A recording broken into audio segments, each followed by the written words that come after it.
Hoy en día los tsunamis matan a miles de personas y arrasan todo lo que encuentran en su camino. Los terremotos destruyen ciudades y pueblos enteros. Y los huracanes asolan amplias regiones, dejando tras de sí cientos de muertos y miles de desplazados. Los desastres naturales han existido desde el momento en que la Tierra existe. ¿Pero es posible que esas catástrofes naturales puedan borrar cualquier vestigio de nuestra existencia, incluyendo el arte, la arquitectura y la tecnología? Las evidencias sugieren que no solo es posible, sino que ya ha ocurrido en muchas ocasiones anteriores. Es muy posible que hubiera otras antiguas civilizaciones que fueran destruidas por una gran catástrofe natural y no quedara ni rastro de ellas. Lo que hasta ahora habíamos concebido como una gradual evolución desde los primitivos cazadores-recolectores hasta las sociedades complejas parece que no fue un hecho tan sosegado. Recientemente los científicos han descubierto restos de antiguas y un día florecientes culturas, miles de años más antiguas que lo que se creía posible. ¿Pero qué les ocurrió? ¿Por qué desaparecieron? ¿Podría volver a pasar otra vez? A lo largo de la historia, los elementos se han cobrado un elevado número de vidas en todo el mundo. Es el destino final de la humanidad. ¿Será cierto que estamos destinados a desaparecer de la faz de la Tierra? Y a convertirnos en otra civilización perdida.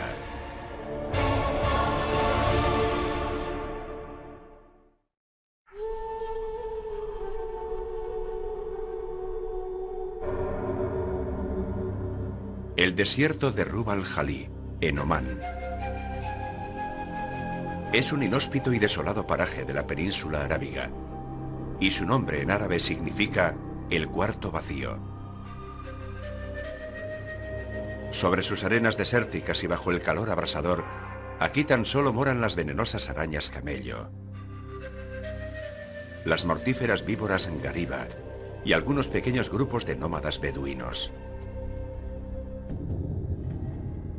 Sin embargo, este mismo lugar es descrito de manera muy diferente en las antiguas leyendas, porque aquí existió hace aproximadamente 5000 años un reino legendario llamado Ubar. Un lugar de gran esplendor y riqueza, pero que según los relatos resultó destruido por Dios, debido a la maldad y corrupción de sus gentes.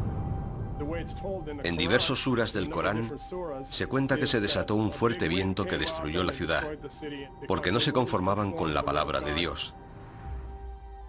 Varios profetas intentaron devolverlos al camino de la virtud, pero ellos se negaron. Y por eso la ciudad y su civilización fueron destruidas.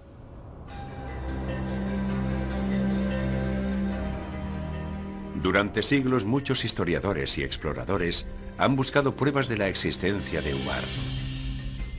Pero solo la extraordinaria combinación de la tecnología de la era espacial y la arqueología tradicional podrían descubrir algún indicio de que Ubar fuera en su día algo más que una leyenda.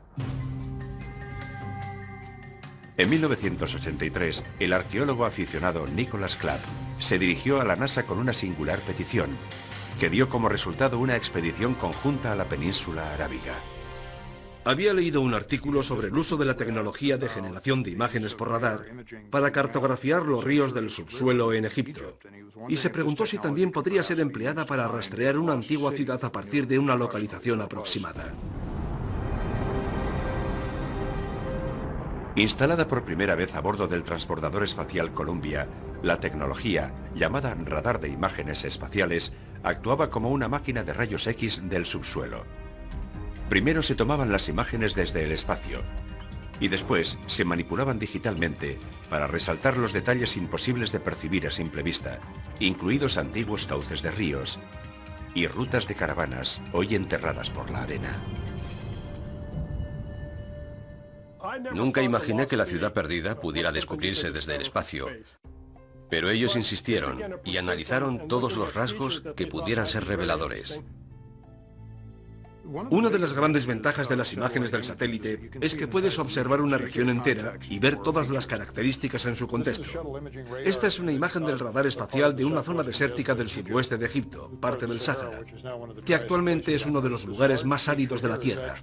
Este largo trazo de aquí es un río, el cauce de un antiguo río tan ancho como el actual valle del río Nilo.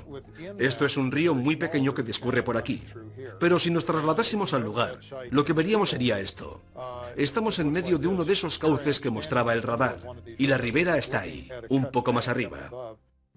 Aquel descubrimiento avivó nuestro interés, porque los antiguos humanos dependían de las mismas cosas que nosotros. Necesitaban encontrar agua y una red de caminos para transportarla. De pronto fuimos capaces de comprender la relación entre los distintos trazos de las imágenes, y descubrimos algunos vestigios en la zona. Fue un gran salto adelante en la búsqueda de Ubar. Las imágenes de radar de Rub al-Khali tomadas por el satélite también mostraron antiguos caminos de caravanas a lo largo del borde oriental de la península.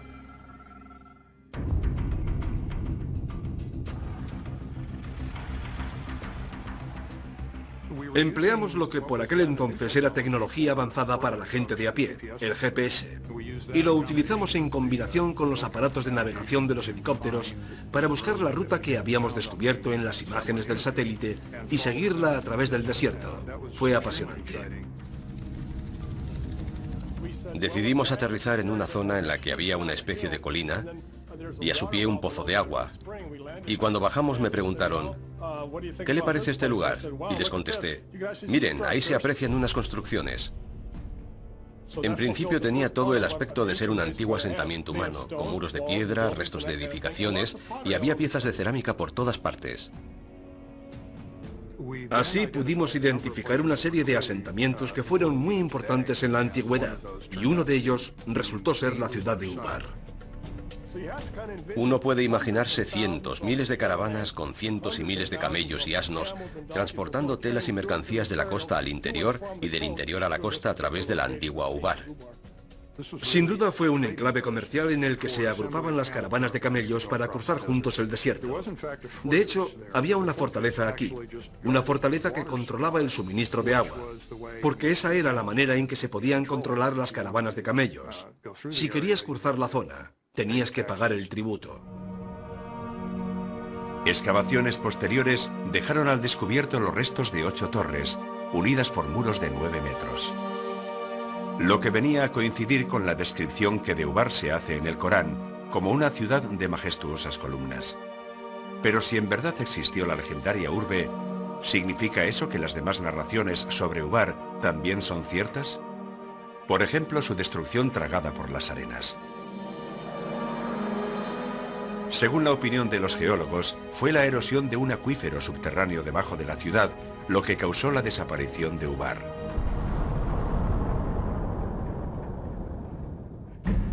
Los restos arqueológicos encontrados alrededor del yacimiento nos indican que el abastecimiento de agua fue menguando y la fortaleza se hundió en la sima que dejó el acuífero.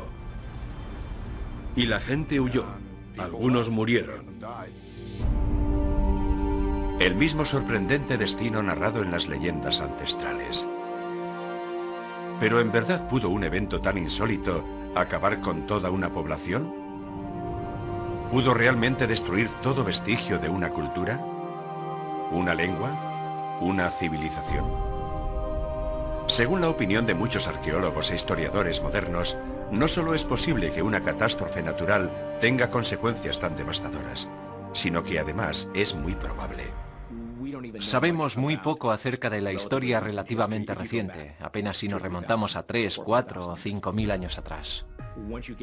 Pero desde la última glaciación, todo ha cambiado. Incluso las civilizaciones humanas, las organizaciones y las comunidades humanas anteriores, desaparecieron por completo.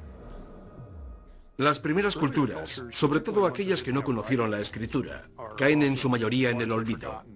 Evidentemente no queda ninguna constancia histórica de ellas, y los únicos indicios posibles son los arqueológicos. Pero eso requiere que un arqueólogo descubra algo que pudieron dejar atrás y que a partir de ello reconstruya su historia. Durante décadas, los científicos han creído que los seres humanos existen desde hace aproximadamente 200.000 años. Y lo que llamamos civilización surgió hace apenas unos pocos miles de años. Sin embargo, nuevos descubrimientos ponen constantemente en cuestión lo poco que sabemos acerca de nuestra propia historia. Según la opinión más extendida, la civilización empieza cuando surgen las primeras ciudades y se inventa la escritura. Y eso es algo que ocurrió entre el 3000 y el 500 a.C. en Mesopotamia, actualmente Irak. Fue entonces cuando algunas tribus o grupos de individuos pasaron de ser cazadores-recolectores a formar sociedades agrícolas. Empezaron a cultivar su propio alimento y una vez que lo consiguieron se establecieron permanentemente en un lugar. A partir de ese momento de asentamiento de los seres humanos surge el concepto de civilización.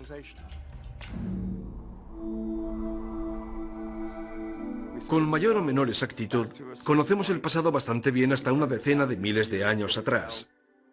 También sabemos, gracias a los estudios evolucionistas, cuándo aparecieron los humanos en el mundo. Pero ese hueco entre la aparición de los humanos y el surgimiento de las civilizaciones que conocemos es demasiado grande. Sería muy interesante saber cuándo comienza verdaderamente la civilización. Pero si es cierto que Ubar existió, ¿cuántas otras antiguas ciudades yacen enterradas, esperando ser descubiertas? Y una vez que las descubramos, ¿qué hallaremos? ¿Restos de nuestro pasado más remoto? ¿O las claves de nuestra futura destrucción?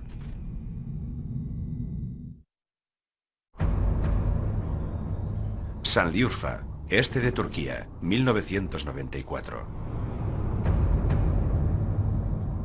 En lo alto de una loma, el arado de un granjero kurdo se detuvo de golpe al tropezar con una gran piedra rectangular medio enterrada.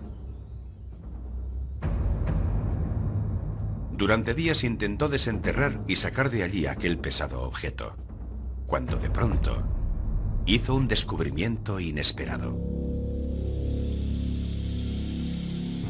El granjero se dio cuenta de que la roca tenía grabadas extrañas formas en su superficie. El hallazgo no tardó en atraer a multitud de equipos de arqueólogos internacionales al yacimiento.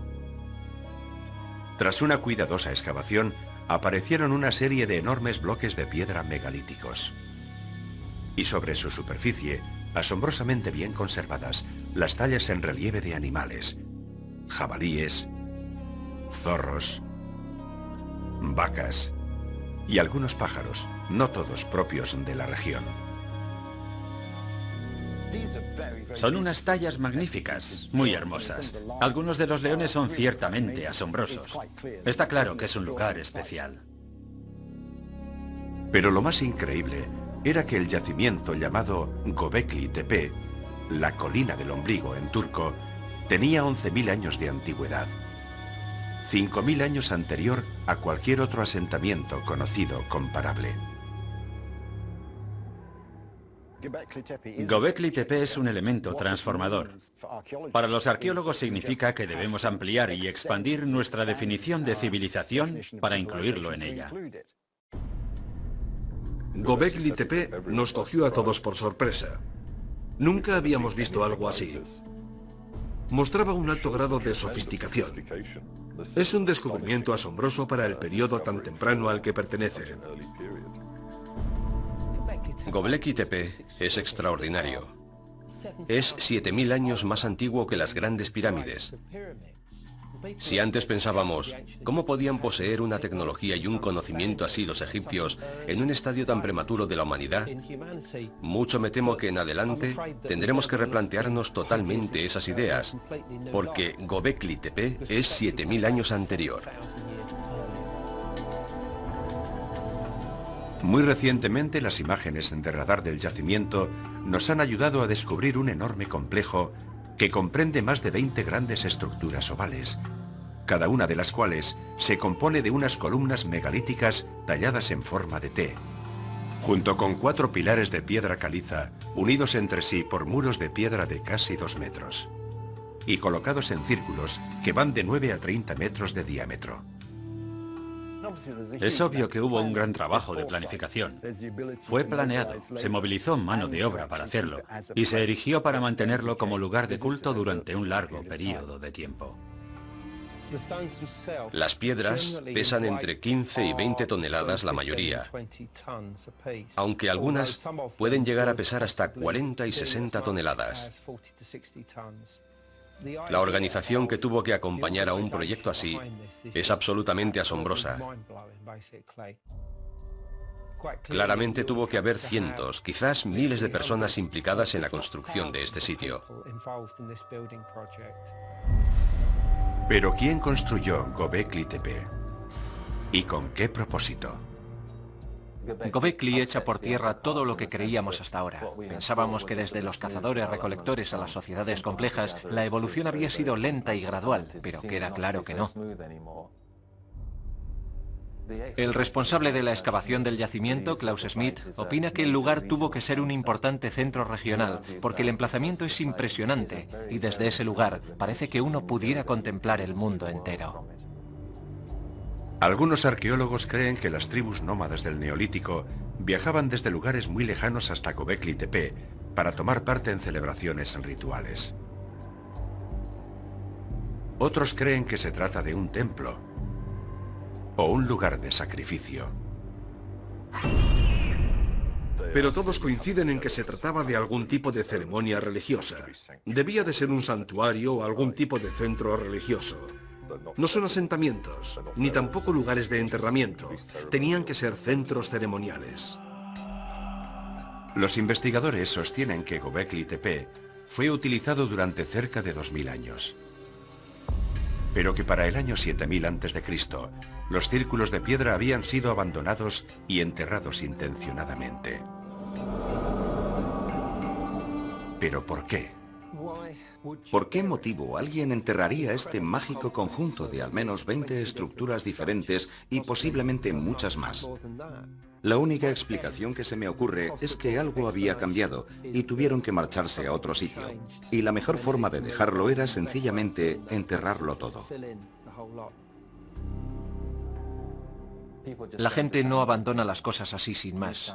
Esos lugares eran tan sagrados, o al menos tan importantes para ellos, que los taparon con tierra para preservarlos de alguna manera, y luego volvieron a edificar encima o cerca de ellos. Göbekli es uno de esos sitios sagrados. Las evidencias demuestran que aquella gente enterraba intencionadamente esos templos o lo que fueran, antes de marcharse y levantar otro. Creo que aquí ocurría algo muy profundo. Debemos enmarcarlo en su contexto cronológico. Estamos en el final de la última glaciación, un momento de enormes cambios. Y hay indicios claros que demuestran que durante aquella época se produjo una gran catástrofe, posiblemente causada por el impacto de un asteroide o un cometa sobre la parte norte del continente americano. Y encontramos pruebas que lo corroboran por todo el mundo.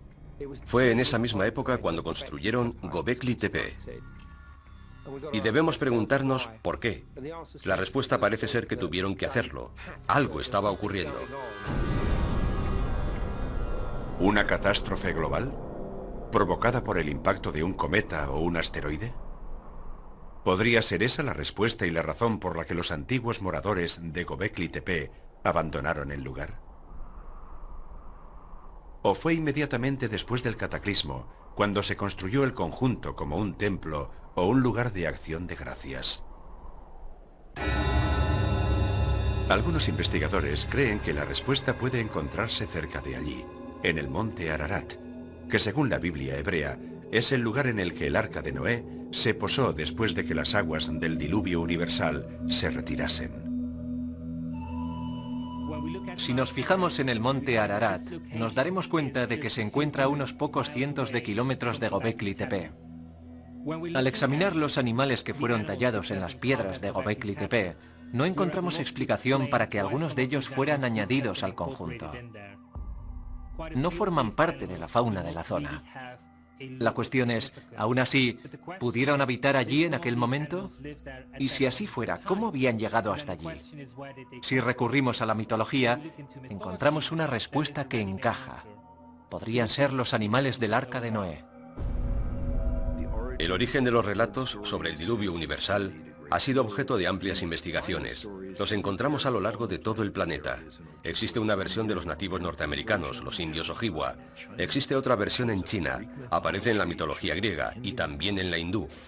Es perfectamente posible que fueran hechos reales los que inspiraran esas leyendas mitológicas. Los relatos del diluvio universal pueden referirse a un diluvio real.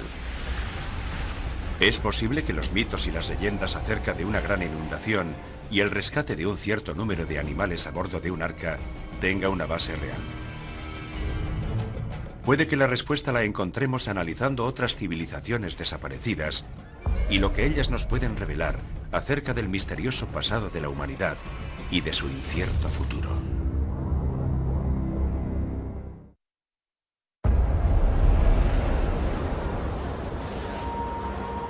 ...26 de diciembre de 2004... Sumatra, Indonesia. Un colosal seísmo de fuerza 9,1 sacude el fondo del Océano Índico a cientos de millas mar adentro y genera un tsunami devastador. En pocos minutos perecen 230.000 personas y más de 2 millones se quedan sin hogar.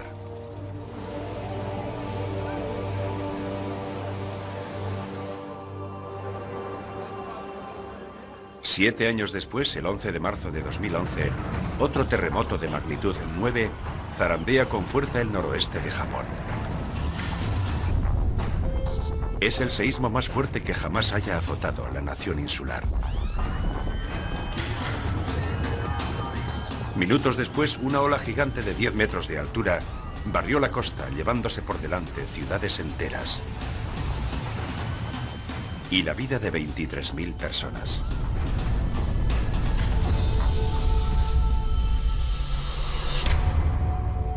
Sin embargo, si las ciudades modernas, concebidas y diseñadas para resistir el embate de los desastres naturales, pueden ser destruidas en apenas unos minutos, quizá pudieron sufrir el mismo destino otras civilizaciones hoy desaparecidas.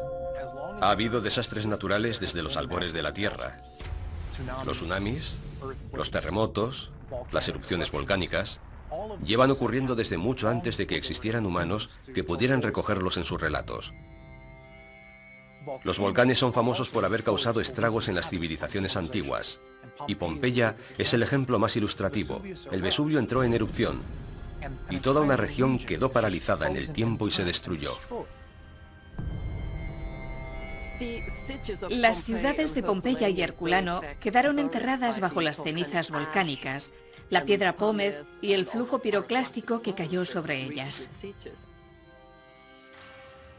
Y se conservaron tal y como estaban en aquel momento, aunque pasaran 1500 años antes de que alguien descubriese que todavía estaban ahí. Por desgracia, sea cual sea el grado de sofisticación y desarrollo tecnológico que haya alcanzado una sociedad, una gran catástrofe natural puede interrumpir su avance y hacer que retroceda décadas o incluso que desaparezca por completo. Heraclión, Creta. En 1894, el lingüista y arqueólogo británico Sir Arthur Evans arribó a esta isla del mar Egeo para tratar de descifrar unas tablillas de barro recientemente descubiertas que en principio parecían pertenecer al período griego temprano. Sin embargo, lo que Evans descubrió dejó sin habla a los historiadores de todo el mundo. Las inscripciones jeroglíficas no eran griegas, sino de alguna otra civilización desconocida que se remontaba al año 5000 a.C. 3 años después, el mismo Evans lideró una expedición que desenterró lo que vendría a llamarse el Palacio de Knossos.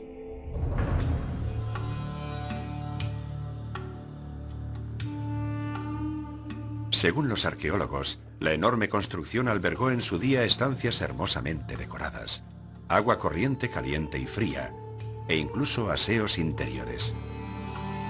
A aquellos que levantaron el palacio, Evans los denominó minoicos, en honor a Minos, el mítico rey de Creta. La civilización minoica era la superpotencia del Mediterráneo oriental en la Edad de Bronce. Poseían una gran flota y comerciaban con todos los pueblos de las orillas del Mediterráneo. La civilización minoica de Creta fue una sociedad que empezó a erigir una serie de elaborados palacios con patios para las ceremonias y pinturas y frescos y una elaborada arquitectura. En la actualidad consideramos que los minoicos fueron la primera gran potencia del Mediterráneo. Su reinado se extendió desde el 2500 hasta el 1600 a.C. Pero ¿cómo pudo desaparecer completamente un pueblo tan poderoso y tecnológicamente desarrollado? La mayoría de los estudiosos creen que la respuesta puede estar en una de las mayores erupciones volcánicas de la historia de la civilización, en la isla de Tera, actualmente Santorini, a unos 100 kilómetros al norte de Creta.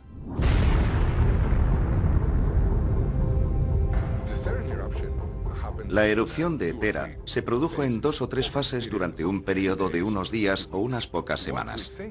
Creemos que los habitantes de la isla pudieron percibirla con la suficiente antelación y huir, porque no hemos encontrado cadáveres como los hallados en Pompeya y en otros lugares. Pero aquellos que habitaban en los lugares cercanos, como Creta, por ejemplo, en modo alguno esperarían que la erupción les fuera a afectar de la manera que lo hizo.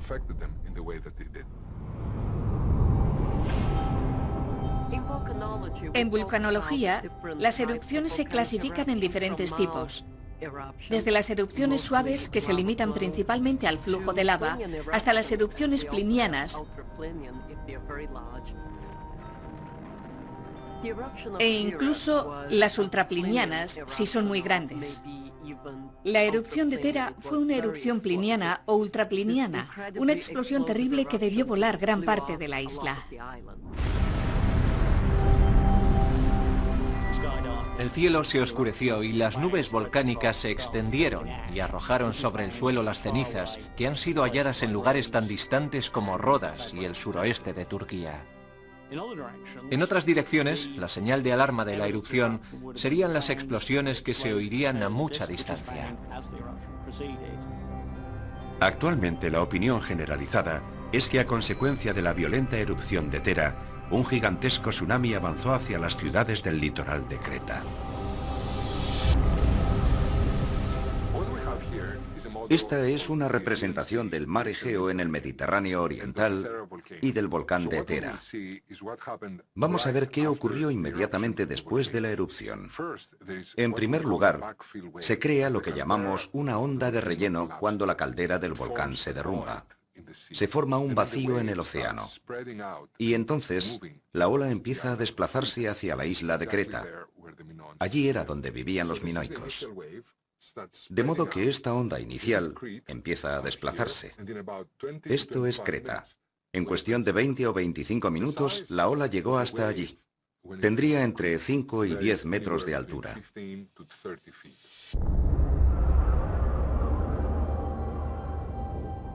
Para comprender mejor qué pudo suponer eso para los minoicos, veamos qué sucedió en Japón en marzo de 2011. Un gigantesco tsunami. Las consecuencias de su devastación todavía son perceptibles en la sociedad japonesa. Sí, es cierto que se han recuperado, pero no estaban solos. Todo el mundo les ha ayudado. Imaginen a los minoicos que no tenían a quien pedir ayuda.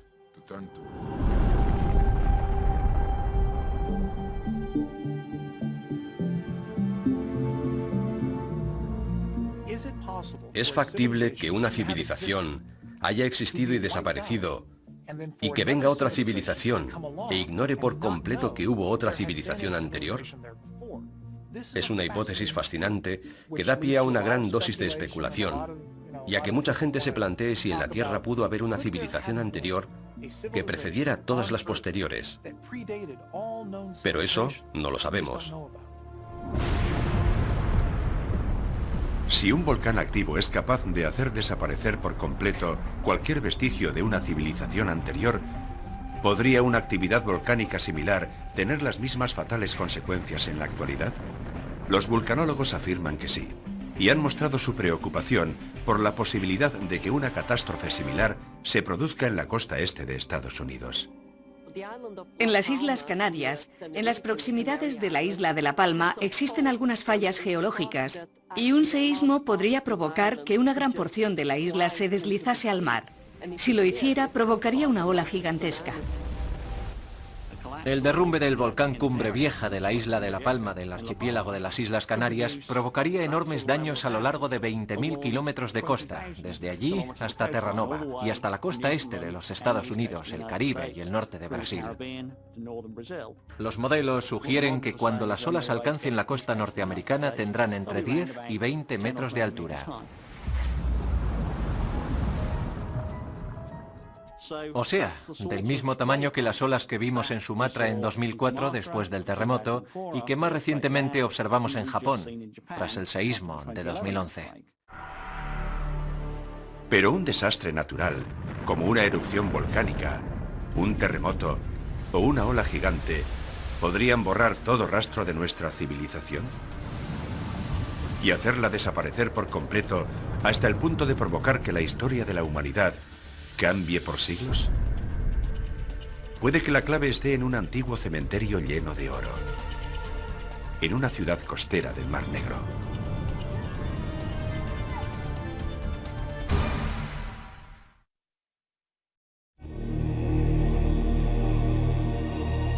Varna, Bulgaria. Durante siglos, esta ciudad turística del Mar Negro atrajo a viajeros y comerciantes de Europa y Oriente Medio.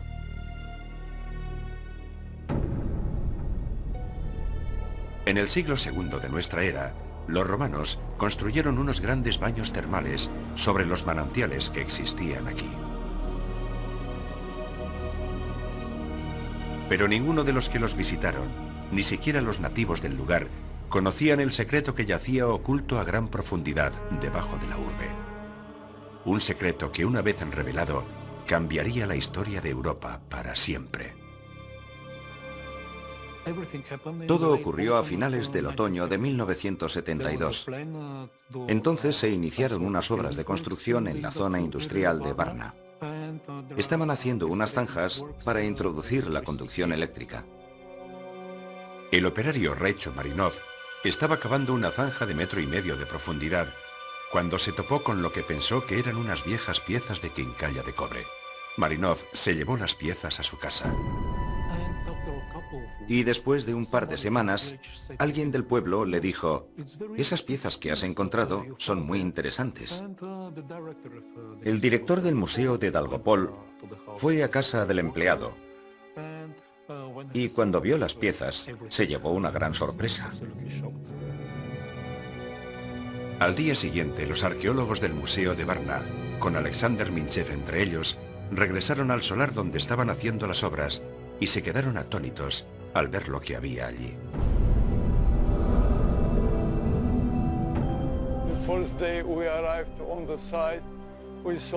El primer día encontramos varias piezas de oro en el camino, medio enterradas por las pisadas de los trabajadores. Los obreros de la fábrica pasaban por encima de todos aquellos kilos de oro varias veces al día.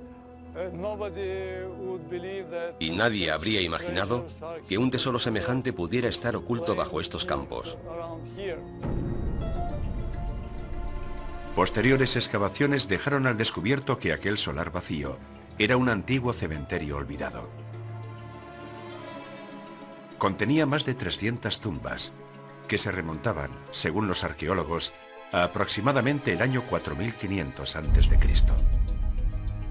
Pero sin duda, aún más importantes que los restos de los antiguos moradores de Varna, era la desconcertante evidencia de que había existido anteriormente una civilización próspera y avanzada.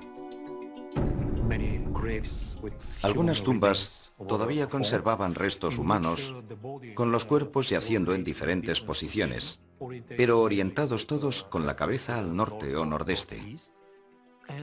Y habían sido enterrados con sus armas y ornamentos. Había muchos objetos, ciertamente extraordinarios, y encontrarlos todos juntos en un cementerio demuestra que algo muy importante estaba ocurriendo en la zona de Varna.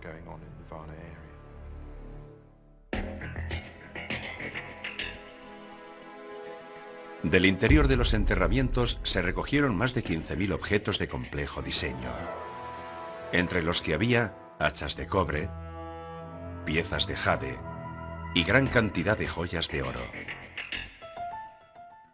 La tumba número 43 de Varna es un sepulcro muy especial, porque es una de las tumbas más ricas. En ella yacía un varón de entre 45 y 50 años. Los objetos que tenía a su lado son realmente admirables, y uno de ellos es una funda de oro para el pene. Es un símbolo de potencia sexual, del poder del macho, de fertilidad. Tenía eso en un lado, y al otro lado, este símbolo de poder, la maza de oro. En ningún otro lugar del mundo se ha hallado una combinación semejante de simbolismo político y sexual. El oro es sin duda un indicador de estatus. Es un material escaso, es llamativo y no pierde el brillo, y es duradero. Posee todas las propiedades que lo convierten en un buen indicador de estatus social y de ostentación. Aunque los arqueólogos encontraron objetos de oro en muchas tumbas, la mayoría de ellos se concentraban en unas pocas. El inesperado descubrimiento de Varna hizo añicos la idea que de los primeros europeos tenían hasta entonces los historiadores. En los asentamientos que conocemos 1000 o 2000 años anteriores a Varna, también se hallaron objetos, algunos de ellos muy hermosos, pero no tantos indicadores de estatus, y no hay grandes diferencias entre las familias. En Varna, 8 tumbas acumulan la mayoría de la riqueza sobre un total de 300, lo cual es una concentración significativa. Era una creencia generalizada que durante la era prehistórica la gente era básicamente igual. Trabajaban juntos, compartían todo lo que recogían y no había diferencias sociales de ninguna clase. Al parecer, eran como nosotros. Apreciaban el valor del oro y las joyas, y poseían muchas herramientas útiles. De modo que no eran muy distintos a nosotros, se parecían mucho. Los vestigios sugieren que Varna era una especie de centro para los mercaderes prehistóricos que ya transportaban armas de cobre a lugares tan remotos como Francia y España, 1500 años antes que otros núcleos similares en Mesopotamia. Varna guarda también estrecha relación con las armaduras, el oficio de la guerra y las batallas, porque en esas tumbas encontramos un gran número de armas, hachas de guerra, puntas de lanzas y puntas de flechas. Queda claro que el poder siempre ha estado ligado a la guerra. Antes de Varna, por supuesto que teníamos noticias de algunas sociedades complejas que ahora sabemos que datan de la Edad del Bronce. El descubrimiento de Stonehenge demostró que allí también habitaba una sociedad compleja, pero es que Varna es por lo menos 3000 años anterior a Stonehenge. El desarrollo de la civilización es una larga historia, y creíamos que sus hitos estaban en Egipto, Mesopotamia y Creta. Pero Varna fue anterior a todos ellos. El amanecer de la civilización europea empezó en este preciso lugar. Bajo esta tierra, la historia guardó sus secretos durante miles de años. No sé lo que hubiese ocurrido de no haber encontrado Varna. Y lo hemos tenido todo bajo nuestros propios pies. Pero ¿cómo desapareció la población de Varna hacia el año 4100 a.C.? Sigue siendo un misterio.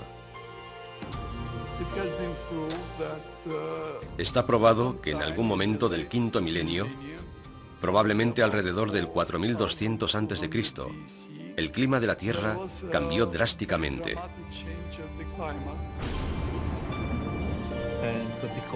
Esto provocó que el nivel de las aguas subiera y contribuyó a que las temperaturas subieran. De esa manera, las condiciones para la agricultura empeoraron considerablemente.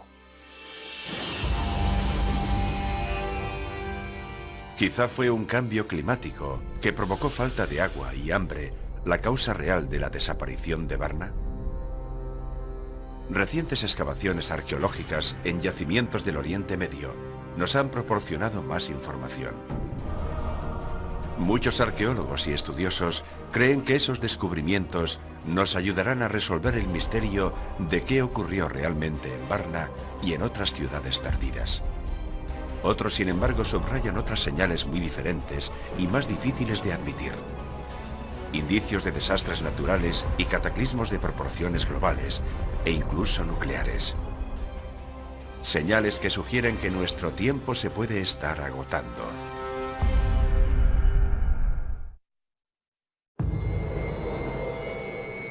Tel Hamukar, al nordeste de Siria. 12 kilómetros al norte de la frontera con Irak. A principios del año 2000, un equipo arqueológico del Instituto Oriental de la Universidad de Chicago hizo un sorprendente anuncio. Habían descubierto las ruinas de una civilización con una antigüedad de más de 6.000 años. Las excavaciones habían sacado a la superficie una otrora próspera ciudad llamada Tel Hamukar, llena de lo que parecían ser espléndidas mansiones, prósperos negocios y edificios administrativos. Es grande, tendrá 1 kilómetro cuadrado. Espacio suficiente para acoger a entre 10.000 y 20.000 habitantes. Una gran ciudad. Cuando fue una ciudad floreciente, casi seguro que dominaban la escritura. Los edificios públicos solo han sido excavados en parte, pero están rodeados por una gran muralla y tenían puertas de acceso. Muchos otros elementos de aquella civilización todavía deben ser recuperados, puesto que se encuentran justo debajo de la ciudad moderna. Hamukar demuestra que nuestro concepto de ciudad, con las divisiones del trabajo, las leyes y los sistemas legales, las estructuras de gobierno y la expresión y el desarrollo artísticos, puede que surgiera mucho antes de lo que pensábamos.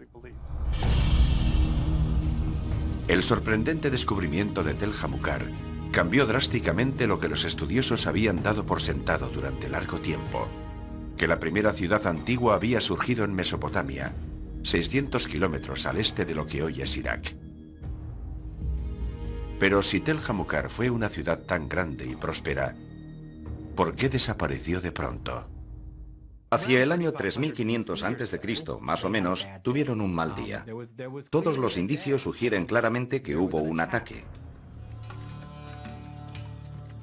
Los atacantes vencieron a las gentes de Hamukar y destruyeron su ciudad. Cuando se recuperó, era más bien un pequeño pueblecito y nunca llegó a recobrarse de aquel ataque.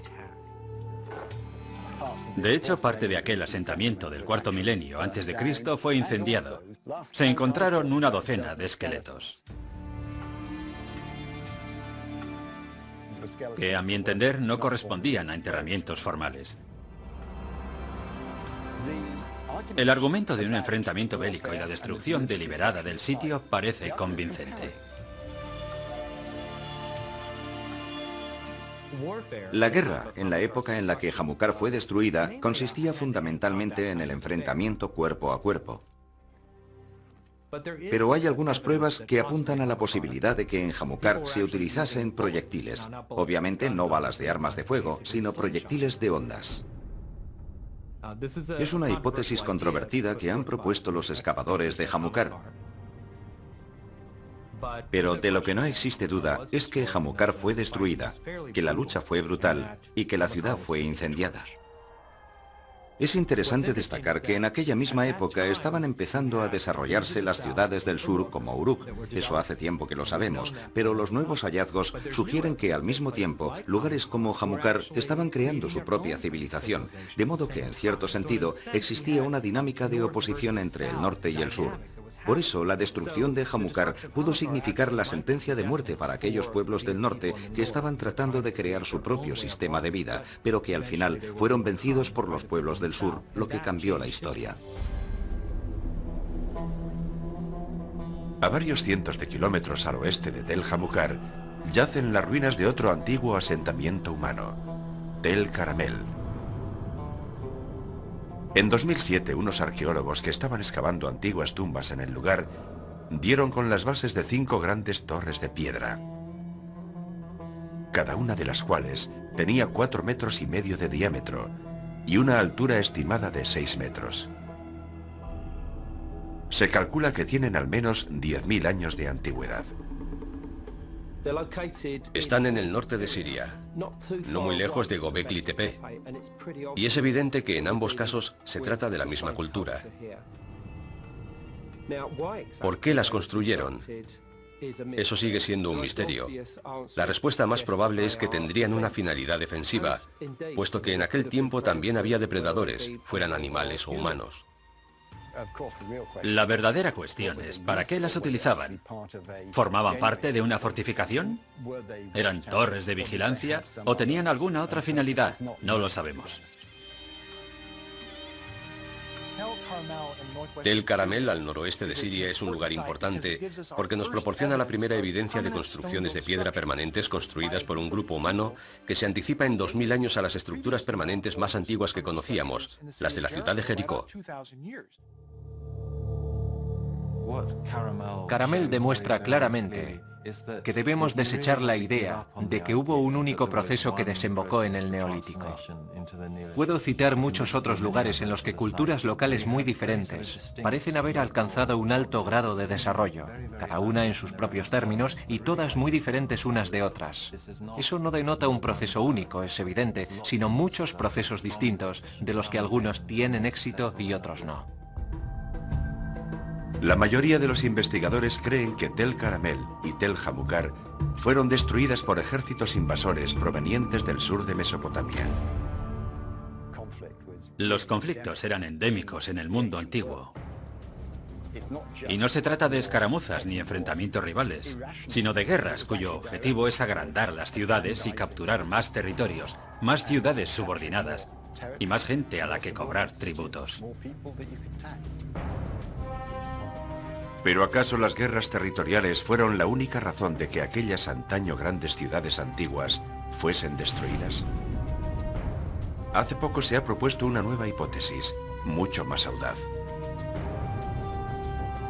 Quizá Tel Caramel y Tel Jamukar fueron víctimas de una gigantesca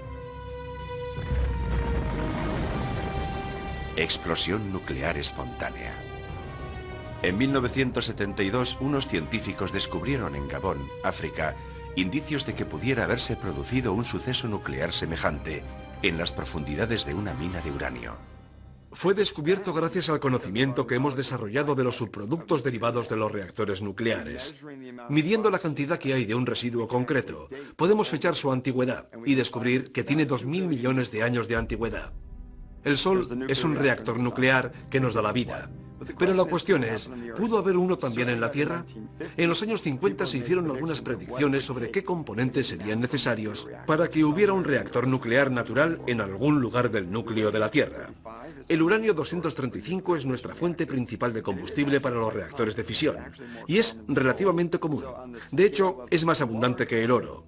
Por eso, en la escala de los elementos importantes y necesarios es bastante común y se puede extraer de las minas. Para que se desencadene una reacción nuclear, las dos cosas imprescindibles son una densidad suficiente de uranio y algo con lo que disminuir la velocidad de los neutrones. Uno de los mejores medios para ralentizar los neutrones y facilitar una reacción en cadena es el agua. Y en esta zona en particular del oeste de África coinciden la combinación justa de suficiente agua, suficiente uranio y la densidad de uranio necesaria. He ahí un reactor nuclear.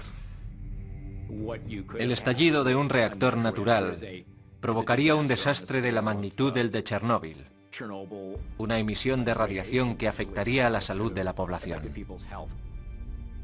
Una explosión de fisión nuclear, que es lo que ocurriría con el uranio en un escenario natural, es algo que ninguno deseamos que ocurra.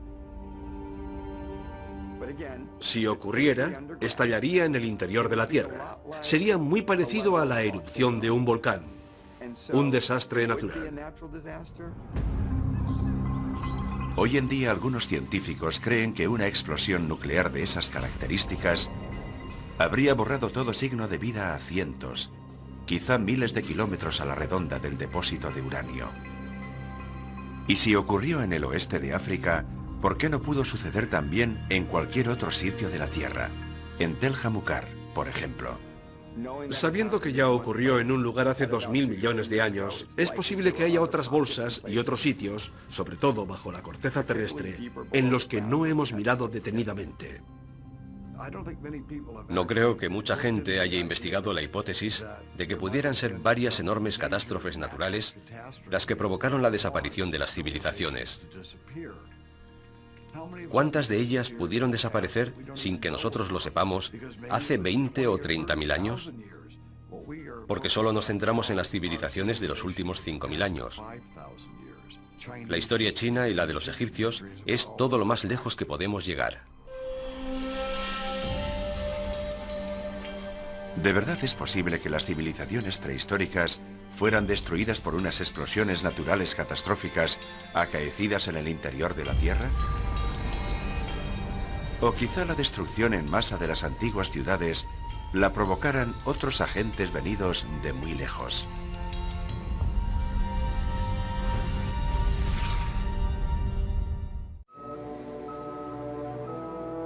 ...21 de diciembre de 1968... la misión Apolo 8 de la NASA. Dirigida por el comandante Frank Borman, fue la primera nave espacial que alcanzó la Luna.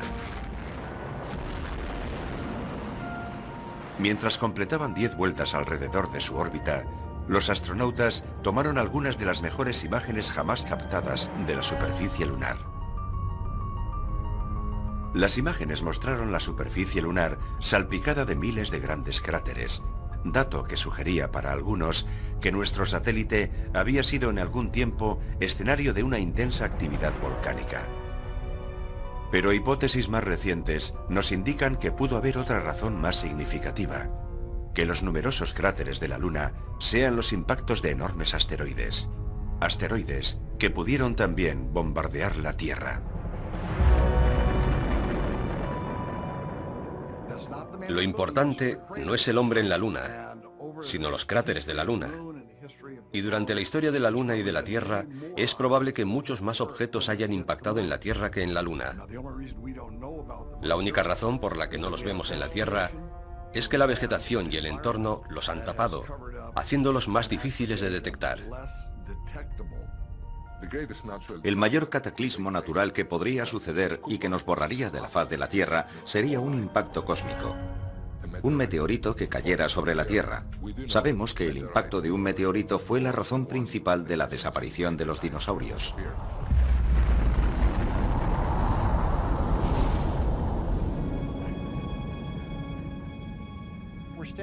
Nos encontramos en el borde del cráter del meteoro, un lugar muy conocido del norte de Arizona porque en él impactó un meteorito. Este cráter se formó hace aproximadamente 50.000 años, cuando un meteorito de unos 45 metros de diámetro se precipitó sobre nuestra atmósfera a más de 40.000 kilómetros por hora. Chocó contra la Tierra con una fuerza igual a la de 1000 bombas de Hiroshima.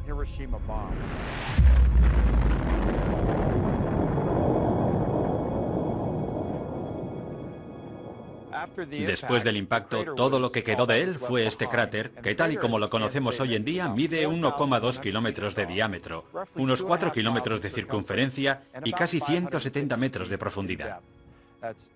Es decir, que si metiéramos el monumento a Washington en su interior, la punta del obelisco llegaría justamente al borde del cráter.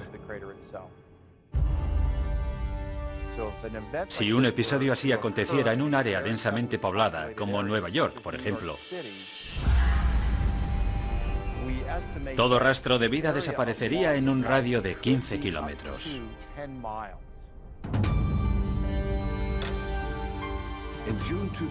Lo que ocurrió en junio de 2002 fue un aviso para todos. Un asteroide del tamaño de un campo de fútbol cruzó entre la Tierra y la Luna, a 1/3 de la distancia a la Luna. Ni siquiera supimos que estaba ahí hasta que ya había pasado de largo. Si se hubiera precipitado en el Pacífico, el sur de California se lo habría tragado un tsunami. Un objeto de semejante poder destructivo nos pasa rozando y ni siquiera nos enteramos hasta que ya ha pasado. En el futuro, esos peligros no deberían pasar inadvertidos. En 2005, la NASA empezó a hacer un seguimiento de los bólidos cósmicos que tenían más probabilidades de impactar contra la Tierra. Son los llamados objetos próximos a la Tierra. Un objeto próximo a la Tierra es un cometa o un asteroide que se desplaza por el espacio cercano a la Tierra. Técnicamente, es cualquier objeto que pueda acercarse a menos de 45 millones de kilómetros. Su tamaño varía desde el de una pelota de golf hasta un bloque de pisos o mucho más. A pesar de que muchos meteoritos del tamaño de una pelota de golf impactan contra la atmósfera terrestre a diario, se desintegran incinerados en las capas altas de la atmósfera. Solo los asteroides de al menos 30 metros de diámetro tienen posibilidades de impactar contra la superficie terrestre. Uno de los impactos más recientes de un asteroide contra la Tierra con efectos destructivos se produjo el 30 de junio de 1908 en Tunguska, una remota zona de Siberia. Un objeto de entre 30 y 40 metros de diámetro entró en la atmósfera de la Tierra. La presión de la atmósfera sobre la parte frontal del pequeño asteroide era mucho mayor que la presión en la parte posterior, lo que hizo que se aplastara y explotase a unos 6.000 metros sobre la superficie.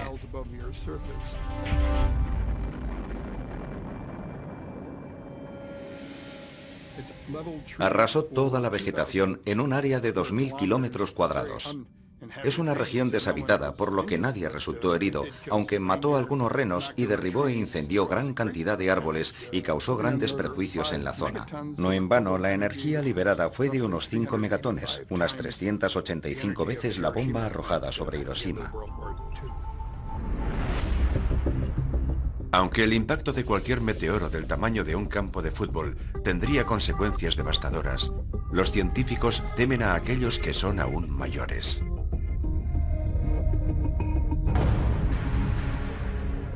Un asteroide de 1 kilómetro o 2 o mayor, y hay cerca de 1000 de ese tamaño en el espacio cercano a la Tierra, tendría consecuencias fatales en todo el mundo.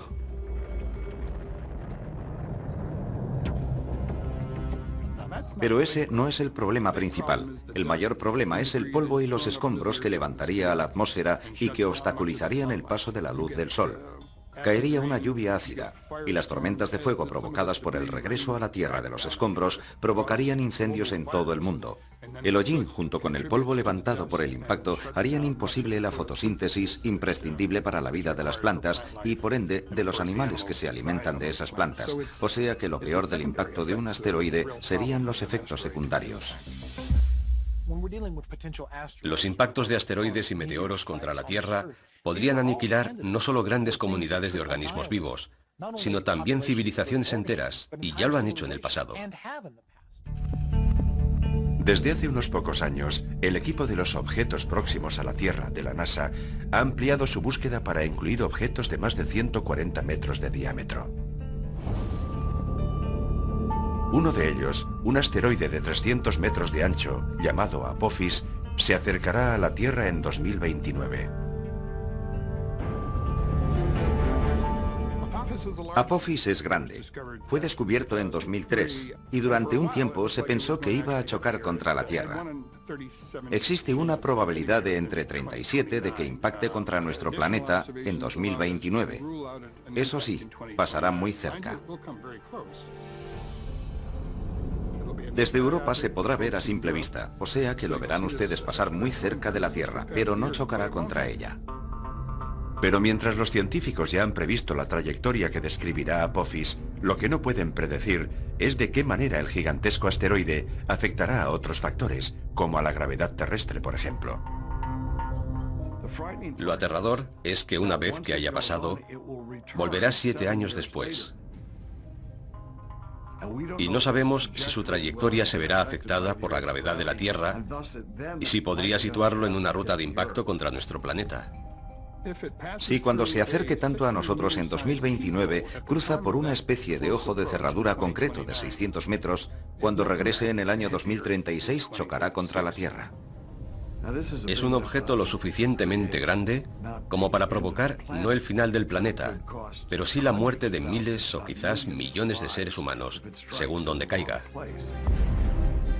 Por desgracia, los científicos nos recuerdan que el impacto de un gran asteroide contra la Tierra no es una cuestión de probabilidades, sino de tiempo. Pero cuando eso ocurra, ¿se perderá todo vestigio de nuestra civilización? ¿Podría un asteroide, una gigantesca roca del espacio exterior, ¿Caer sobre la Tierra con unas consecuencias tan devastadoras para el ecosistema que toda la vida muriese? Sí, es posible. Es factible que todas las especies sean aniquiladas y que desaparezca cualquier vestigio de existencia. ¿Podría eso también explicar por qué otras antiguas civilizaciones fueron destruidas y casi olvidadas? Creo que es muy posible que algunas antiguas civilizaciones fueran exterminadas por un objeto cercano a la Tierra que chocara contra ella y cambiara toda la naturaleza del planeta. No somos alarmistas. Sé que dicen lo contrario de nosotros, que somos pesimistas, que decimos que el cielo se está cayendo sobre nosotros. No, no se está cayendo, pero es posible que haya algo ahí fuera dirigiéndose contra nosotros. Si nuestro planeta resultase golpeado por un meteoro durante nuestra vida, ¿podríamos hacer algo para minimizar la devastación? ¿Estamos suficientemente preparados como para evitar que se pierdan los siglos de avances tecnológicos que han llevado tan lejos a la raza humana? ¿O es que somos más vulnerables de lo que creemos?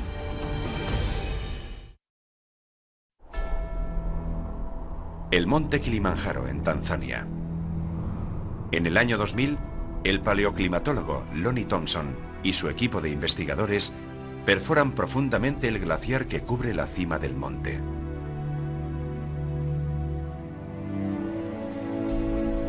Así recuperan núcleos de hielo, muestras de hielo que reflejan las condiciones y los cambios del clima, no solo durante las últimas décadas, sino desde hace decenas de miles de años. Un núcleo de hielo es una columna de hielo. Desde la superficie tomamos una serie de columnas como esta para descubrir la historia del clima y el medio ambiente en diferentes lugares del mundo.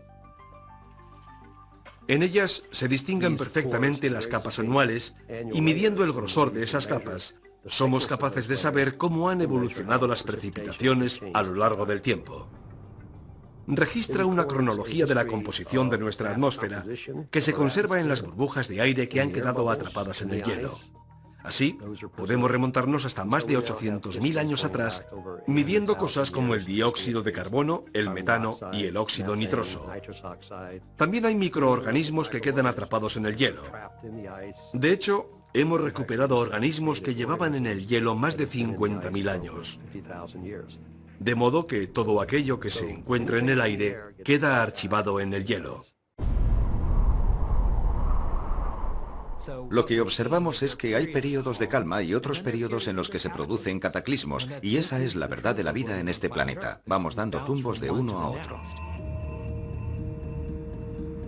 Las muestras, los núcleos de hielo que Thompson ha recogido en los glaciares de todo el mundo, se conservan aquí, en la Universidad Estatal de Ohio, almacenados en estos grandes congeladores. Ahora disponemos de un espacio de 7.000 metros. Aquí está la única colección del mundo de hielo del trópico. Aquí guardamos los núcleos del Kilimanjaro. También tenemos hielo de la tierra de Francisco José, en el Ártico ruso. Estas son muestras de hielo del Himalaya y del Tíbet. Y el núcleo más antiguo jamás recuperado proviene de una región montañosa perdida del oeste de China. Es de hace 750.000 años. Los núcleos de este estante provienen del altiplano Bruce Plateau, en la península antártica. Los recuperamos el pasado año. Ahora habrá que cortarlos y procesarlos en el laboratorio. Un reciente estudio de las muestras de los núcleos de hielo sugiere que un drástico cambio climático se produjo en la Tierra hace 5.200 años.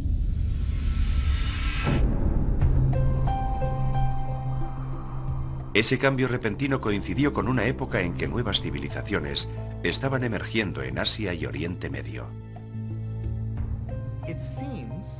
Parece que algo nuevo empezaba a acontecer en todo el mundo, y me gustaría saber por qué.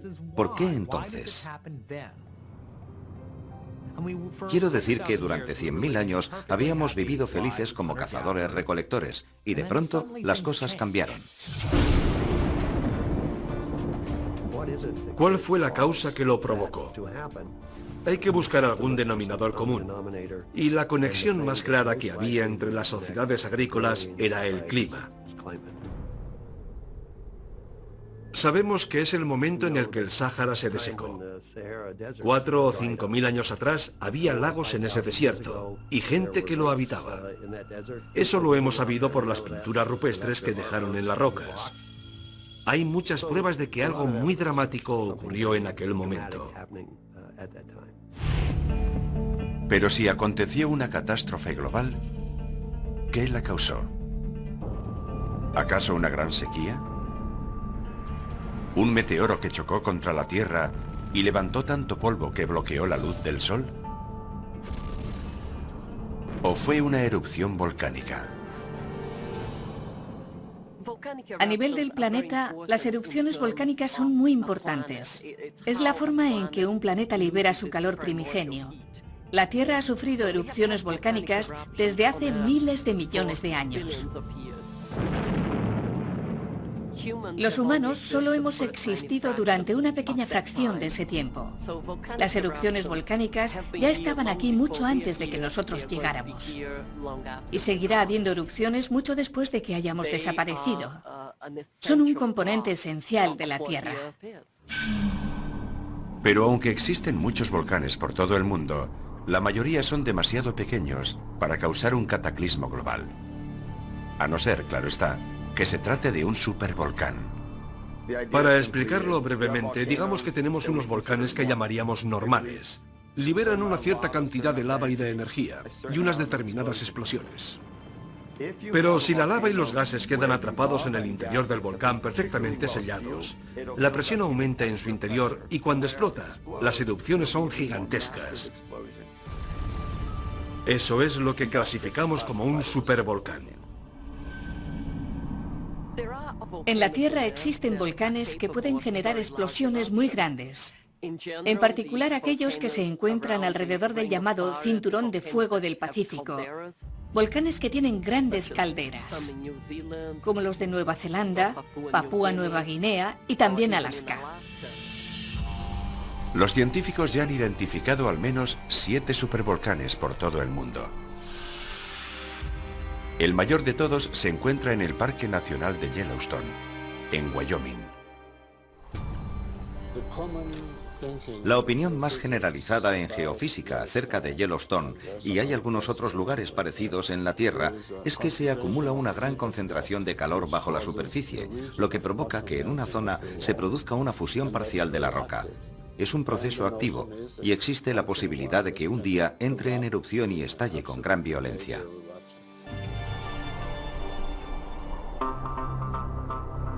Según los científicos, en Yellowstone, la última erupción ocurrió hace 600.000 años.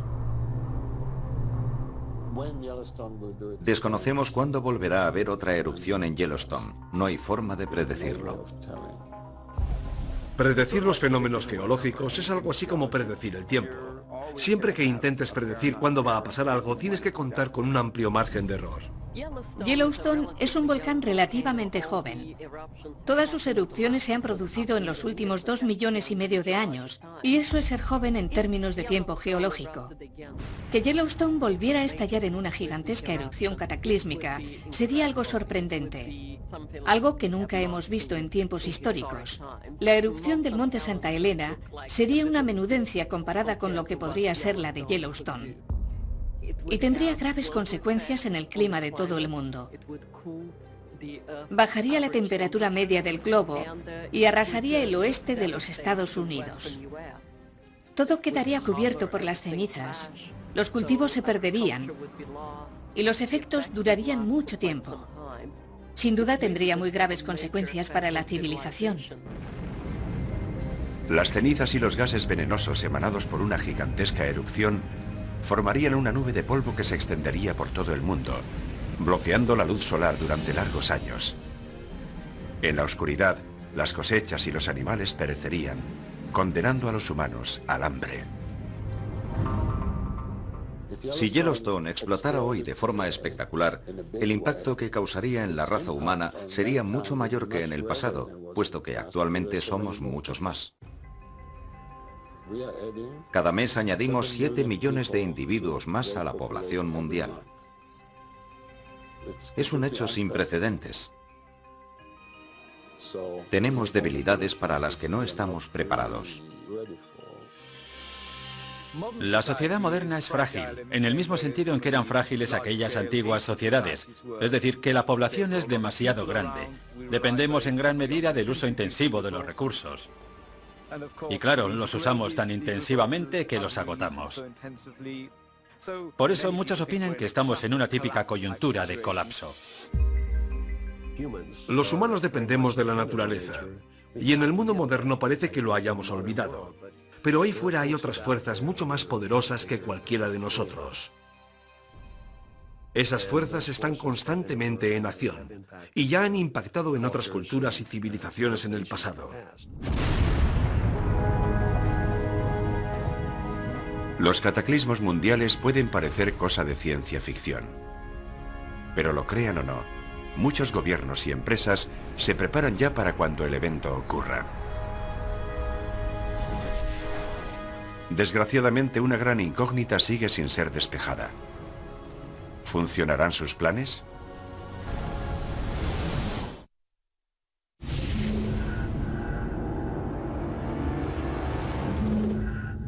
Los científicos nos recuerdan que nuestro planeta ya ha sufrido otras extinciones en el pasado, y como consecuencia de cada uno de esos acontecimientos, el número de plantas y animales se redujo a unos pocos supervivientes.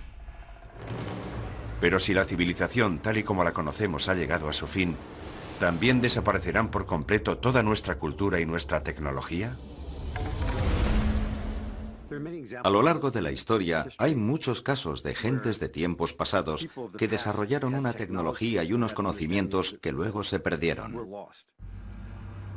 Uno de los casos más famosos es el de la Biblioteca de Alejandría en Egipto. Con su destrucción, en los primeros siglos de nuestra era, se perdió todo el conocimiento que los antiguos habían acumulado. Y no era solo el saber de los egipcios, sino el de todas las culturas del mundo clásico. ¿Qué le ocurre a una civilización si todo su conocimiento colectivo es destruido?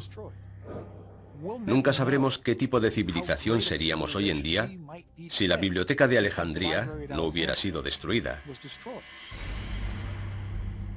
Guardaba muchísimos conocimientos, especialmente conocimientos médicos que dominaban los egipcios y que nosotros desconocemos. ¿Habremos recuperado una buena parte de aquello?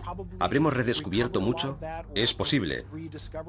Pero ¿cuánto más habríamos avanzado de no haber perdido aquel conocimiento y haber tenido que volver a empezar y redescubrir algunas cosas?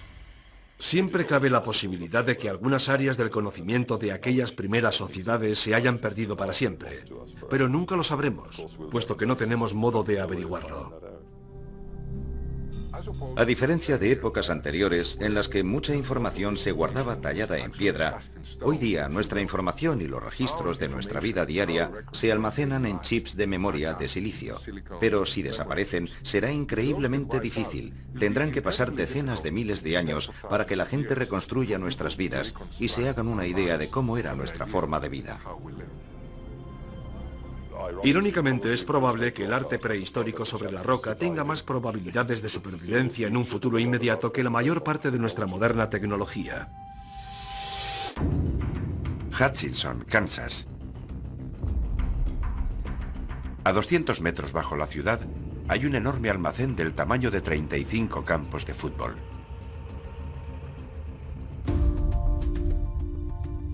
En 1959, Hutchinson abrió su cámara acorazada subterránea en el interior de una mina de sal, como una forma segura de custodiar los documentos sensibles y los activos del gobierno durante la Guerra Fría.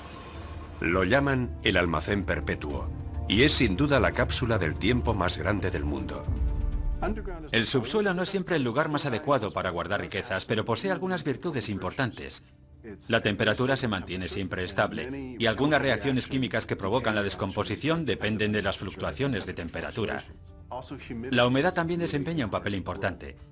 Si puedes mantenerla estable, ni demasiado alta ni demasiado baja, también actúa como un magnífico agente conservador. Por eso en los museos mantienen estables la temperatura y la humedad. Y una forma de mantenerlas inalterables sin que sea necesario un gran gasto de energía es sumergirse en el subsuelo. Y aún mejor en una mina de sal, puesto que la sal actúa como un protector natural. Por poner un ejemplo, las pieles de los animales sobre las que se escribieron los manuscritos del Mar Muerto se sumergieron en la sal del mismo mar, que actuó como un conservante natural y protegió la piel de la acción destructiva de los microbios. Esa es una de las razones por las que han llegado hasta nosotros. Entre los singulares y valiosos objetos almacenados en el depósito están las copias originales de muchas grandes películas y programas de televisión, además de importantes fotografías y documentos históricos. A una temperatura constante de 20 grados centígrados, las cuevas subterráneas reúnen las condiciones ideales para la conservación. En cualquier civilización, incluida la nuestra, si hay algo que deseas conservar, lo metes en una caja acorazada o lo guardas en una cueva, donde no está expuesto a los elementos. Las cuevas de la Europa meridional han conservado en muy buenas condiciones las pinturas y dibujos prehistóricos. Los más antiguos y elaborados los descubrieron en 1994 en el Valle de Ardèche, en Francia. Los expertos han datado las pinturas del interior de la cueva Chauvet en el año 30.000 a.C. Es una de las mejores cuevas ornamentadas de la edad del hielo que tenemos. Es extraordinaria. Nunca se había encontrado una de ese tamaño en toda la región. Es increíblemente valiosa. Contiene cerca de 400 pinturas y grabados de animales, hermosas representaciones de caballos, rinocerontes y osos. Una variedad de escenas impresionante.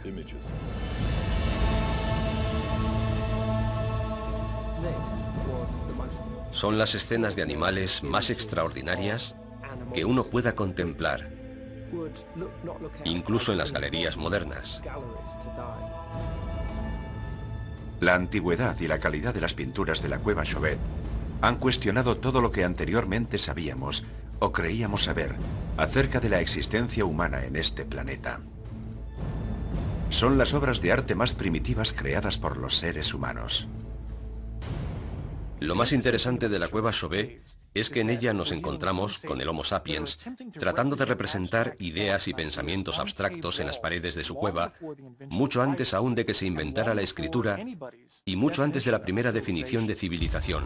La cuestión es ¿por qué lo hacían? ¿Acaso aquellos artistas primitivos plasmaban su arte en las paredes de piedra de las profundidades de las cavernas con la intención de preservarlo para las generaciones futuras?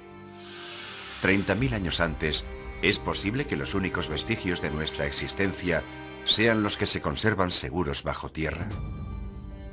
Algo que se ha tallado en piedras y permanece en un entorno adecuado puede conservarse durante miles e incluso millones de años, sobre todo si permanece enterrado bajo tierra. En una remota isla noruega, a 1.300 kilómetros al sur del Polo Norte y a 120 metros de profundidad, en el interior de una montaña arenisca, se encuentra la bóveda global de semillas de Svalbard. Se creó para salvaguardar la amplia diversidad de cultivos y plantas que nos sirven como alimento.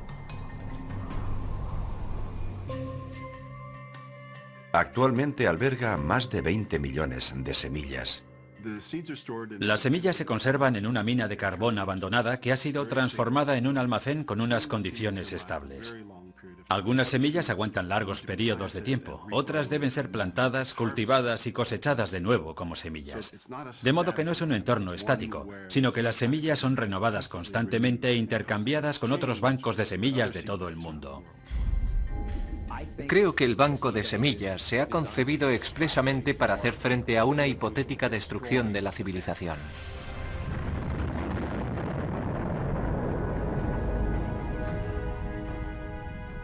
Es una forma de asegurarse de que si alguien sobrevive, si alguien es capaz de iniciar la reconstrucción, pueda disponer de todo eso.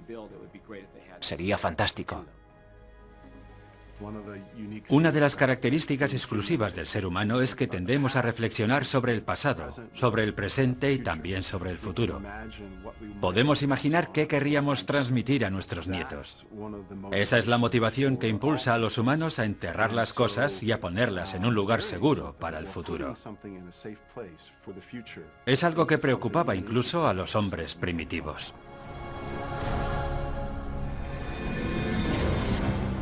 Si las civilizaciones de la antigüedad guardaron deliberadamente el testimonio de su conocimiento y su desarrollo tecnológico en las cuevas y otras estructuras subterráneas, esos tesoros escondidos podrían ayudarnos a resolver el misterio de quiénes somos y de dónde venimos.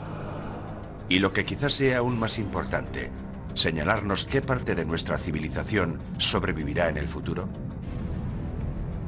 ¿Realmente podemos desaparecer del planeta sin dejar ni rastro? La vida en el planeta Tierra, según los científicos, se formó hace aproximadamente 4.500 millones de años. Aunque la mayoría de los investigadores coinciden en que la raza humana solo ha existido durante los últimos 200.000 años. ¿Pero podrían estar equivocados? ¿Es posible que las civilizaciones humanas hayan existido sobre la faz de la Tierra desde hace cientos de miles de años y que su testimonio se haya perdido, enterrado bajo la superficie del planeta? Indudablemente es cierto que, teniendo en cuenta que la prehistoria humana se mide en millones de años y que la civilización la medimos en decenas de miles de años, en medio queda un espacio en el que es fácil que algún tipo de civilización se haya perdido. Hay razones de peso para creer que en el pasado remoto hubo otras civilizaciones que sencillamente desaparecieron, sin dejar rastro. Aunque retrocedas 1 millón de años o 100 de millones de años, da igual. No representas más que una pequeñísima fracción en el ciclo de vida de la Tierra. Hace 100 millones de años los dinosaurios caminaban sobre la Tierra. ¿Y si otra forma de vida los hubiera precedido 1000 millones de años antes? No hay forma de que lo sepamos, ni de que confirmemos lo contrario. No, y nunca lo sabremos. Si la Tierra sufriera un cataclismo global, ¿qué ocurriría con la raza humana? ¿Qué pasaría si toda nuestra civilización fuese arrasada por una erupción volcánica gigante que convirtiera la atmósfera en una nube tóxica y todos muriésemos? ¿Volveríamos a aprender a cocinar con el fuego? ¿Cuánto tiempo nos llevaría? Solo sobrevivirán los que se encuentren en lugares lejanos y resguardados. Empezarán por ser cazadores-recolectores de nuevo hasta que miles de años después vuelvan a construir una civilización. Si efectivamente algunas antiguas civilizaciones se han perdido, ¿será posible también que los restos de nuestra sociedad moderna actual terminen enterrados bajo tierra y olvidados en el tiempo? Tomemos el caso de Chernóbil, por ejemplo, para constatar con qué rapidez se han deteriorado las construcciones modernas. Y en el plazo de 50 años, la mayor parte de estas infraestructuras se habrán descompuesto irremediablemente. Si hoy alguien anunciara, Nueva York, abandonadlo todo, marchaos de ahí. Dentro de 1000 años estaría cubierto por los detritos o el agua. La mayoría de los edificios se habrían derrumbado mucho antes. Pero si añadimos otro factor y nos vamos a un plazo de 10.000 años, no creo que existiera ya nada reconocible. Uno tendría que saber exactamente qué buscar para poder dar con ello. Puede que alguno de los escasos remanentes de la tecnología humana que perdure sea uno de sus subproductos más peligrosos. Los residuos nucleares. El mayor peligro es, por supuesto, la radiación. La parte positiva de los materiales radiactivos es que con el tiempo se descomponen y desaparecen naturalmente. El problema es que en el caso de algunos de ellos, para que eso ocurra tienen que pasar miles, decenas de miles y hasta millones de años. Por eso es imprescindible diseñar un lugar de almacenamiento en el que depositarlos durante tan largo tiempo. La controversia es grande a la hora de decidir cómo deshacerse de los residuos nucleares que generan la energía y las armas nucleares. Deben ser almacenados en algún lugar de la Tierra. Pensaron enterrarlos en el subsuelo a gran profundidad. Es la llamada solución geológica al problema de los residuos nucleares. El Departamento de Energía de los Estados Unidos ha puesto a trabajar a un grupo de investigadores junto con los ingenieros en los lugares seleccionados para almacenar los residuos nucleares. Su tarea será desarrollar un sistema de alarma universal que pueda ser entendido por los humanos del futuro, al menos durante otros 10.000 años. Deben concebir una mitología que alerte a las personas y les avise del peligro. De alguna forma deben desarrollar una tradición que se pueda perpetuar y ser transmitida de generación en generación, conservando el mensaje de alarma para mantener a la gente a salvo de los residuos nucleares. El plan que están considerando en la actualidad contempla un gran movimiento de tierras para rodear todo el perímetro del lugar. Cuando esté terminada, la berma medirá 10 metros de altura por 30 de ancho. El proyecto incluye la instalación vertical de una serie de marcadores de granito de 7,5 metros de altura que llevarán grabados mensajes de aviso en multitud de idiomas. Pero, ¿serán verdaderamente efectivas esas series de signos crípticos? ¿O serán tan misteriosos e inescrutables como los tallados en Göbekli Tepe o en los megalitos de Stonehenge? Lo que no puedes poner es una calavera y 2 huesos cruzados. ¿Qué significado tendrá eso de aquí a 500 años? ¿En qué lenguaje pones los avisos? ¿Pones algo así como no excavar aquí o peligro? Es muy difícil. En la larga historia de nuestro planeta, la actividad humana no ocupa más de un 1% de sus 4.000 millones y medio de años de existencia. ¿Será verdad que solo somos una pequeña migaja? ¿Unos residentes temporales? ¿Condenados a ser olvidados en otros 100.000 años o menos? Desgraciadamente, los seres humanos somos capaces de aniquilarnos los unos a los otros. Podremos destruir la raza humana, pero no podemos acabar con el planeta. La Tierra ya estaba aquí mucho antes que nosotros y seguirá estando aquí mucho después. Si todo rastro de nuestra civilización puede ser destruido tan fácilmente, ¿cómo pueden saber con certeza los historiadores que todo lo que estamos viviendo no ha ocurrido ya anteriormente?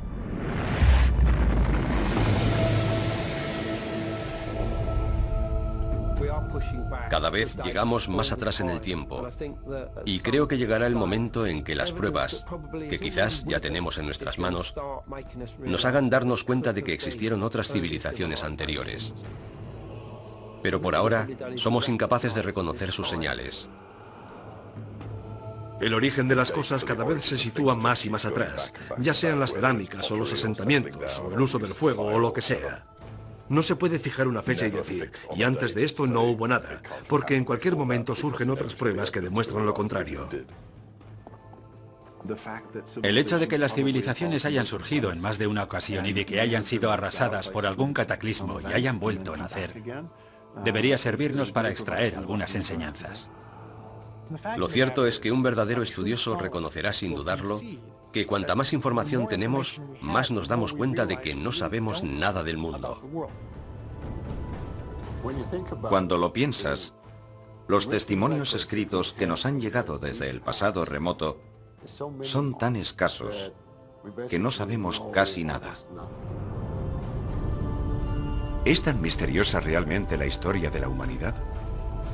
¿O hay señales que aún permanecen ocultas, esperando a ser descubiertas? Cuando las encontremos, ¿prestaremos atención a sus posibles avisos de alarma? ¿O las ignoraremos y nos convertiremos en otra civilización perdida? Transformador. Para los arqueólogos significa que debemos ampliar y expandir nuestra definición de civilización para incluirlo en ella. Göbekli Tepe nos cogió a todos por sorpresa. Nunca habíamos visto algo así. Mostraba un alto grado de sofisticación. Es un descubrimiento asombroso para el periodo tan temprano al que pertenece. Göbekli Tepe es extraordinario. Es 7.000 años más antiguo que las grandes pirámides. Si antes pensábamos, ¿cómo podían poseer una tecnología y un conocimiento así los egipcios en un estadio tan prematuro de la humanidad? Mucho me temo que en adelante tendremos que replantearnos totalmente esas ideas, porque Göbekli Tepe es 7.000 años anterior. Muy recientemente, las imágenes de radar del yacimiento nos han ayudado a descubrir un enorme complejo que comprende más de 20 grandes estructuras ovales, cada una de las cuales se compone de unas columnas megalíticas talladas en forma de T, junto con 4 pilares de piedra caliza unidos entre sí por muros de piedra de casi 2 metros, y colocados en círculos que van de 9 a 30 metros de diámetro. Es obvio que hubo un gran trabajo de planificación. Fue planeado, se movilizó mano de obra para hacerlo, y se erigió para mantenerlo como lugar de culto durante un largo periodo de tiempo. Las piedras pesan entre 15 y 20 toneladas la mayoría, aunque algunas pueden llegar a pesar hasta 40 y 60 toneladas. La organización que tuvo que acompañar a un proyecto así es absolutamente asombrosa. Claramente tuvo que haber cientos, quizás miles de personas implicadas en la construcción de este sitio. Pero ¿quién construyó Göbekli Tepe?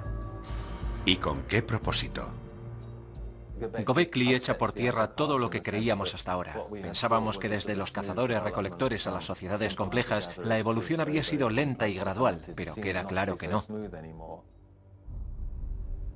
El responsable de la excavación del yacimiento, Klaus Schmidt, opina que el lugar tuvo que ser un importante centro regional, porque el emplazamiento es impresionante, y desde ese lugar parece que uno pudiera contemplar el mundo entero.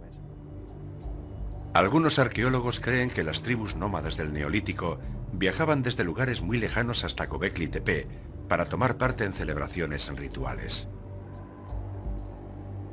Otros creen que se trata de un templo o un lugar de sacrificio. Pero todos coinciden en que se trataba de algún tipo de ceremonia religiosa. Debía de ser un santuario o algún tipo de centro religioso. No son asentamientos, ni tampoco lugares de enterramiento. Tenían que ser centros ceremoniales. Los investigadores sostienen que Göbekli Tepe fue utilizado durante cerca de 2000 años. Pero que para el año 7... Hoy en día los tsunamis matan a miles de personas y arrasan todo lo que encuentran en su camino. Los terremotos destruyen ciudades y pueblos enteros. Y los huracanes asolan amplias regiones, dejando tras de sí cientos de muertos y miles de desplazados. Los desastres naturales han existido desde el momento en que la Tierra existe. Pero ¿es posible que esas catástrofes naturales puedan borrar cualquier vestigio de nuestra existencia, incluyendo el arte, la arquitectura y la tecnología? Las evidencias sugieren que no solo es posible, sino que ya ha ocurrido en muchas ocasiones anteriores. Es muy posible que hubiera otras antiguas civilizaciones que fueran destruidas por una gran catástrofe natural y no quedara ni rastro de ellas. Lo que hasta ahora habíamos concebido como una gradual evolución desde los primitivos cazadores-recolectores hasta las sociedades complejas parece que no fue un hecho tan sosegado. Recientemente los científicos han descubierto restos de antiguas y un día florecientes culturas, miles de años más antiguas que lo que se creía posible. ¿Pero qué les ocurrió? ¿Por qué desaparecieron? ¿Podría volver a pasar otra vez? A lo largo de la historia, los elementos se han cobrado un elevado número de vidas en todo el mundo. Es el destino final de la humanidad. ¿Será cierto que estamos destinados a desaparecer de la faz de la Tierra? Y a convertirnos en otra civilización perdida.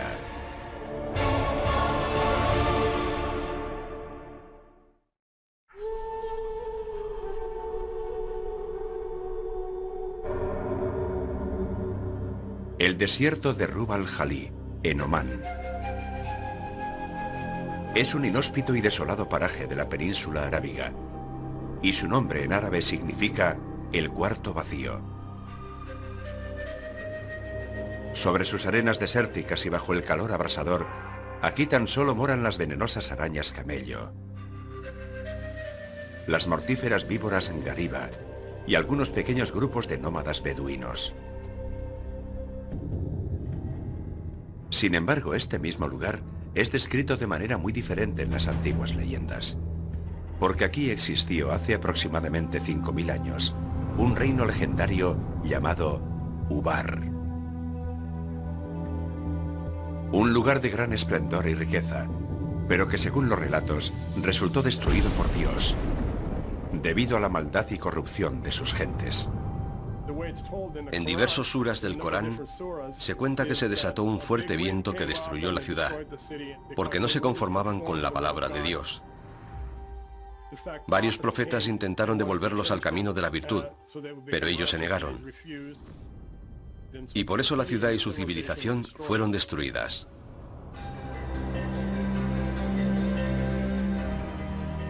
Durante siglos muchos historiadores y exploradores han buscado pruebas de la existencia de Ubar. Pero solo la extraordinaria combinación de la tecnología de la era espacial y la arqueología tradicional podrían descubrir algún indicio de que Ubar fuera en su día algo más que una leyenda. En 1983, el arqueólogo aficionado Nicholas Clapp se dirigió a la NASA con una singular petición, que dio como resultado una expedición conjunta a la península arábiga. Había leído un artículo sobre el uso de la tecnología de generación de imágenes por radar para cartografiar los ríos del subsuelo en Egipto, y se preguntó si también podría ser empleada para rastrear una antigua ciudad a partir de una localización aproximada. Instalada por primera vez a bordo del transbordador espacial Columbia, la tecnología, llamada radar de imágenes espaciales, actuaba como una máquina de rayos X del subsuelo. Primero se tomaban las imágenes desde el espacio y después se manipulaban digitalmente para resaltar los detalles imposibles de percibir a simple vista, incluidos antiguos cauces de ríos y rutas de caravanas hoy enterradas por la arena. Nunca imaginé que la ciudad perdida pudiera descubrirse desde el espacio, pero ellos insistieron y analizaron todos los rasgos que pudieran ser reveladores. Una de las grandes ventajas de las imágenes del satélite es que puedes observar una región entera y ver todas las características en su contexto. Esta es una imagen del radar espacial de una zona desértica del sudoeste de Egipto, parte del Sáhara, que actualmente es uno de los lugares más áridos de la Tierra. Este largo trazo de aquí es un río, el cauce de un antiguo río tan ancho como el actual valle del río Nilo. Esto es un río muy pequeño que discurre por aquí. Pero si nos trasladásemos al lugar, lo que veríamos sería esto. Estamos en medio de uno de esos cauces que mostraba el radar, y la ribera está ahí, un poco más arriba. Aquel descubrimiento avivó nuestro interés, porque los antiguos humanos dependían de las mismas cosas que nosotros. Necesitaban encontrar agua y una red de caminos para transportarla. De pronto fuimos capaces de comprender la relación entre los distintos trazos de las imágenes, y descubrimos algunos vestigios en la zona. Fue un gran salto adelante en la búsqueda de Ubar. Las imágenes de radar de Rub al-Khali tomadas por el satélite también mostraron antiguos caminos de caravanas a lo largo del borde oriental de la península.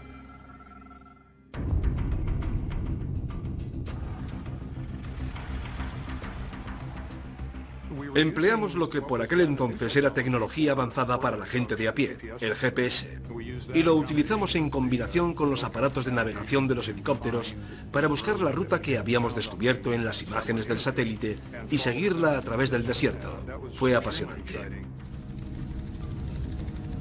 Decidimos aterrizar en una zona en la que había una especie de colina y a su pie un pozo de agua. Y cuando bajamos me preguntaron, ¿qué le parece este lugar? Y les contesté, miren, ahí se aprecian unas construcciones. Sin embargo, nuevos descubrimientos ponen constantemente en cuestión lo poco que sabemos acerca de nuestra propia historia. Según la opinión más extendida, la civilización empieza cuando surgen las primeras ciudades y se inventa la escritura. Y eso es algo que ocurrió entre el 3000 y el 500 a.C. en Mesopotamia, actualmente Irak. Fue entonces cuando algunas tribus o grupos de individuos pasaron de ser cazadores-recolectores a formar sociedades agrícolas. Empezaron a cultivar su propio alimento. Y una vez que lo consiguieron, se establecieron permanentemente en un lugar. A partir de ese momento de asentamiento de los seres humanos, surge el concepto de civilización.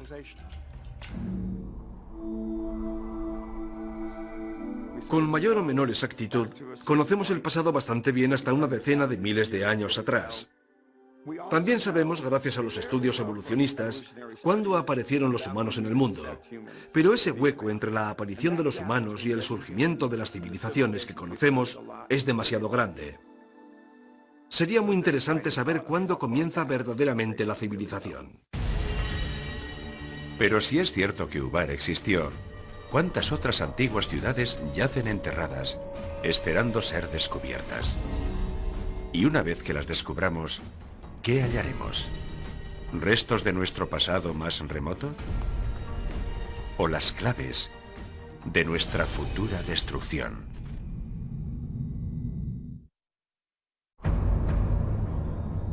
Şanlıurfa, este de Turquía, 1994. En lo alto de una loma, el arado de un granjero kurdo se detuvo de golpe al tropezar con una gran piedra rectangular medio enterrada. Durante días intentó desenterrar y sacar de allí aquel pesado objeto, cuando de pronto hizo un descubrimiento inesperado. El granjero se dio cuenta de que la roca tenía grabadas extrañas formas en su superficie. El hallazgo no tardó en atraer a multitud de equipos de arqueólogos internacionales al yacimiento. Tras una cuidadosa excavación, aparecieron una serie de enormes bloques de piedra megalíticos. Y sobre su superficie, asombrosamente bien conservadas, las tallas en relieve de animales, jabalíes, zorros, vacas y algunos pájaros, no todos propios de la región. Son unas tallas magníficas, muy hermosas. Algunos de los leones son ciertamente asombrosos. Está claro que es un lugar especial. Pero lo más increíble era que el yacimiento llamado Göbekli Tepe, la colina del ombligo en turco, tenía 11.000 años de antigüedad. 5.000 años anterior a cualquier otro asentamiento conocido comparable. Göbekli Tepe es un elemento. En principio tenía todo el aspecto de ser un antiguo asentamiento humano, con muros de piedra, restos de edificaciones, y había piezas de cerámica por todas partes. Así pudimos identificar una serie de asentamientos que fueron muy importantes en la antigüedad, y uno de ellos resultó ser la ciudad de Ubar. Uno puede imaginarse cientos, miles de caravanas con cientos y miles de camellos y asnos, transportando telas y mercancías de la costa al interior y del interior a la costa a través de la antigua Ubar. Sin duda fue un enclave comercial en el que se agrupaban las caravanas de camellos para cruzar juntos el desierto. De hecho, había una fortaleza aquí, una fortaleza que controlaba el suministro de agua, porque esa era la manera en que se podían controlar las caravanas de camellos. Si querías cruzar la zona, tenías que pagar el tributo. Excavaciones posteriores dejaron al descubierto los restos de 8 torres, unidas por muros de 9 metros. Lo que venía a coincidir con la descripción que de Ubar se hace en el Corán, como una ciudad de majestuosas columnas. Pero si en verdad existió la legendaria urbe, ¿significa eso que las demás narraciones sobre Ubar también son ciertas? Por ejemplo, su destrucción tragada por las arenas. Según la opinión de los geólogos, fue la erosión de un acuífero subterráneo debajo de la ciudad lo que causó la desaparición de Ubar.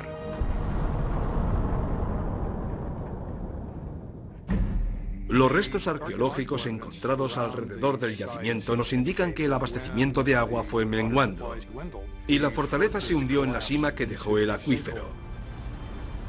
Y la gente huyó. Algunos murieron. El mismo sorprendente destino narrado en las leyendas ancestrales. ¿Pero en verdad pudo un evento tan insólito acabar con toda una población? ¿Pudo realmente destruir todo vestigio de una cultura? ¿Una lengua? ¿Una civilización? Según la opinión de muchos arqueólogos e historiadores modernos, no solo es posible que una catástrofe natural tenga consecuencias tan devastadoras, sino que además es muy probable. Sabemos muy poco acerca de la historia relativamente reciente, apenas si nos remontamos a 3, 4 o 5.000 años atrás. Pero desde la última glaciación, todo ha cambiado. Incluso las civilizaciones humanas, las organizaciones y las comunidades humanas anteriores, desaparecieron por completo. Las primeras culturas, sobre todo aquellas que no conocieron la escritura, caen en su mayoría en el olvido. Evidentemente no queda ninguna constancia histórica de ellas, y los únicos indicios posibles son los arqueológicos. Pero eso requiere que un arqueólogo descubra algo que pudieron dejar atrás y que a partir de ello reconstruya su historia. Durante décadas, los científicos han creído que los seres humanos existen desde hace aproximadamente 200.000 años.